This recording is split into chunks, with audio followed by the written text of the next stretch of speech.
Hello everyone, this is the Brawl Beatdown, with a new sub-series on this channel that I hopefully believe will become a little bit more prevalent called Brawlin on a Budget. And our first introduction to this will be Yanggu. Yanggu is a legendary planeswalker with the ability of each creature you control with a +1/+1 counter on it has tap, add 1 mana of any color. His negative ability is to put a +1/+1 counter on target creature.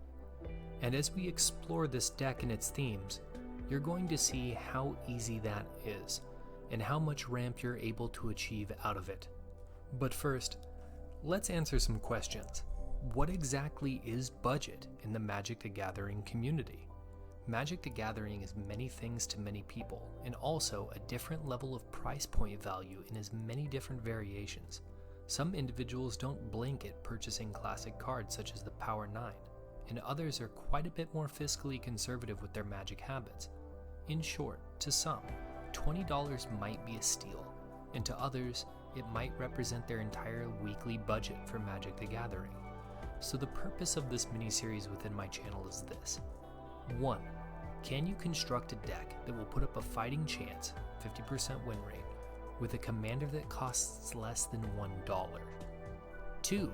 Can you construct a deck that will put up a fighting chance, again a 50% win rate, with a deck whose total cost is less than $20?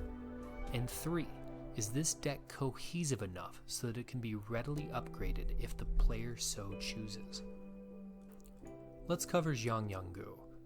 Yanggu costs less than a quarter. Seriously. However, his ability allows any creature with a +1/+1 counter to become one of the strongest cards in Magic's history, Birds of Paradise, a card so strong and so ubiquitous that the term Bolt the Bird is one of the first things ever learned by a newer Magic player. Now let's explore some of the synergies that Yanggu can accomplish. The first is proliferate, as every time you proliferate, you will be turning more and more of your creatures on with Jiang's ability. Secondly, his minus ability allows the initial counter to be put on that allows proliferate to work, although we have many other cards in this deck that will also turn that on. This works highly synergistically with adapt, as you will have more mana to pay more adapt abilities for each of your creatures, then again also turning them into mana producing creatures. This combined with your ramp package will allow your biggest creatures in this deck to come out turns earlier than they should, and we're going to cover those, and a good majority of them are devastating win conditions. But first, let's take a look at some of this deck's all-stars. Yorvo, Lord of Garenbrig, will enter the field immediately able to tap for mana due to Yang's ability. And the larger amount of creatures that you play, the larger Yorvo gets. And you're going to be playing large creatures like Voracious Hydra that when it enters the battlefield can either become as large as a 2020 in early testing and act as removal. Biogenic Ooze will turn every ooze it produces again into a mana rock while also providing tokens for your board as proliferate targets, mana targets, or simply infinite blockers and beatdown creatures. As far as your finishers go, we have Overcome, while not as good as its Overrun cousin, is enough to give your board +2/+2 and trample until end of turn. Return of the Wild Speaker will refill your hand and some, or give your creatures +3/+3 until end of turn for the fatal kickback. And End Raise Forerunners is Overcome with an upside of granting them Vigilance at the same time, while being a 7/7 that swings itself. And if I knew how to work vocal and sound effects even better, we'd have a drum roll, because the initial price for this list is $18.92, beating our budgeted $20 by a cool $1.08. Not too bad if I don't say so myself. But this deck tech should also talk about and include future upgrades you can make to it. God Eternal Ronus could be an easy inclusion for an additional $4.20. Nice. That could also be a commander, a win condition, or a resilient threat that can end the game on its own.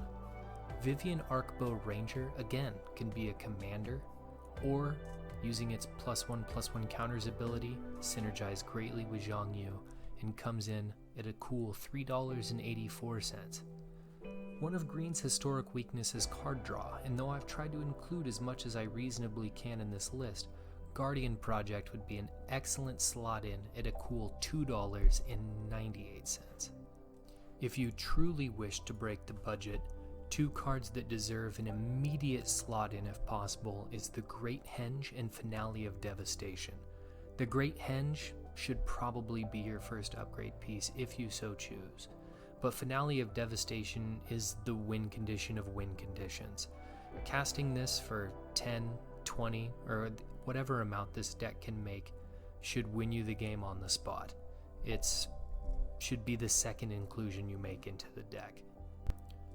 Let's talk with some final thoughts. In short, this deck fulfills all three of our criteria. Coming in at under $20, a commander that is widely available and under $1, and the total cost of every upgraded card, and a few that were unlisted, brings the deck total up to just under $50 for those who wish to improve it. In the scale of Magic expenditures, I would say that a $50 Brawl tech fully loaded is safely considerable as budget. Additionally, this deck hedges against falling stale and increases player choice by, even upgraded, offering several commanders to choose from within the 59, and 2 to 3 more after being upgraded. I will be testing both the regular and upgraded versions with the event, and will circle back to place their win rates in the video notes. Again, thank you for your patronage, thank you for your time, and if you found this valuable, don't be afraid to share the video, like, or subscribe.